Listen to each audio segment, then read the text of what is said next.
આ બોય, હવે એને પર્ટિક્યુલર નામ છે તો કે રાકેશ, તો જો રાકેશ છે એ પણ નાઉન છે અને બોય છે એ પણ નાઉન છે. હવે એક્ઝામ્પલ તરીકે જુઓ, આ છોકરો જે છે એ જતો હતો અને એને પાણી દેખાણું. શું દેખાણું? પાણી. તો આ પણ જુઓ એક નામ છે, વોટર. ક્લિયર? સમજાય છે? હવે પાણીની અંદર તેણે શું જોયું? તો કે ભાઈ પાણીની અંદર તેણે મગર જોઈ.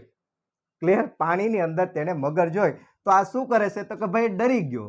આ વ્યક્તિ જે છે એ ડરી ગયો, એટલે કે ફિયર. તો ફિયર, તો જો આ પણ એક નામ છે. તો મિત્રો એક વસ્તુ યાદ રાખજો કે તમારી આસપાસ જે કાંઈ છે એને નામ છે, અને જેને નામ નથી ને એને આપણે જાણતા નથી. આ પહેલા ક્લિયર રાખવાનું. શું? જેને આપણે જાણીએ છીએ એ દરેકને નામ છે, અને જેને આપણે જાણતા નથી એને નામ નથી. શું કામ નામ નથી? કારણ કે આપણે એને જાણતા જ નથી. ફોર એક્ઝામ્પલ તરીકે ગુરુત્વાકર્ષણ બળની શોધ થઈ